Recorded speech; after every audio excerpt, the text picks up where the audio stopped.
Yo, what's up? I'm Lance Prenc, and today we're checking out my Kontakt drum library, Prenc Audio Kinglake drums. And this is it. This is a drum library I recorded, tuned, and hit all myself, so it's legitimately my raw drum sounds in a plugin. I sampled two Tama kits, a Tama White Birch Bubinga Star Classic and a Tama SLP Steel, with an addition of a 18-inch LP trash can sampled on the right and the left. All Zildjian cymbals. No one samples Zildjian apparently, especially in Kontakt land, so finally we've got a set of Zildjian cymbals to play with. I'll go through the sounds to start with. I'll run through the first kit, which is the White Bubinga and the Tama bell brass snare. Here's the kick. The snare has three different tunings, low, mid, and high. Mid,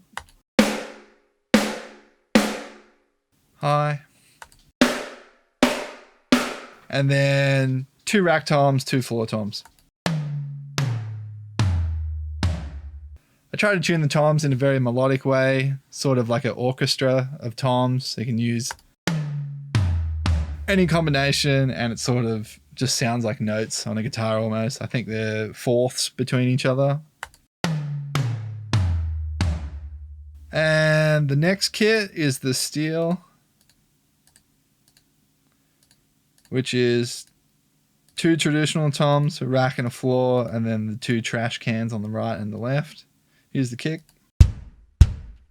Sort of a deeper, more thuddy sound than the Bubinga.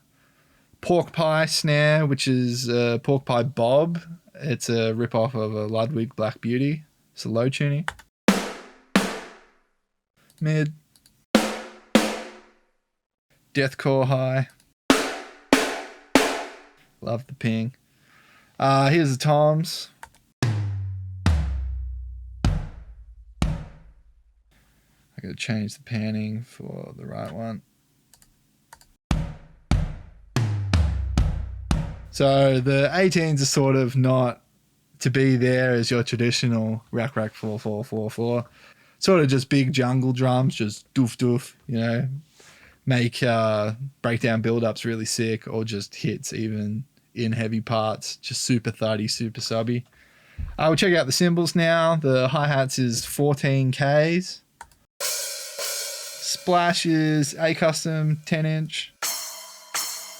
Ride is 21A Sweet Ride, which I also recorded a crash ride articulation because every band ever crashes on the ride, and for some reason a lot of drum plugin companies don't sample it, or they sample it really badly. So this one sounds good, legitimate, sounds like a guy hitting it. A stack is 16 Oriental China and the 16 Effects Crash. 19K China. 18A Custom on the left. 19A Custom on the right. So that's all the sounds. Pretty wide variety, especially with the snares. Every note of the tunings are not the same as the other snare, so I think it's a whole range of 6 different notes from low to high. I'll run through the controls on the plugin. We've got the phase button, pan knobs, mute and solo clear over here. These are all the mono signals that were recorded, so your traditional kick, snare, toms and all that, and then these are all the stereo signals, overheads and rooms and such. It's level knobs, solo and mute for the kick, snare, toms, cymbals. The overheads have a spread knob. They're pretty wide, so I like to use this to center them in a bit more. And this is a cymbal mixer, so say your hi-hats are too loud in the overheads, you can turn it down here. Same for room and far room. And then we can switch over to the advanced page, which is where we do all our mapping. There's a load mapping for all the exported maps, a save map. You can load a custom and save it. Import a map from someone else who's exported from the same plugin. Export your own for someone else. Clear map, just clear the thing altogether. Make your own from the start. We have a velocity curve, which is useful for when people program MIDI with other drum plugins. All the velocities sort of don't play the same. Some you have to program them pretty hard. Some you have to program them pretty soft. So we've got all bases covered here. I sort of like the second one the most.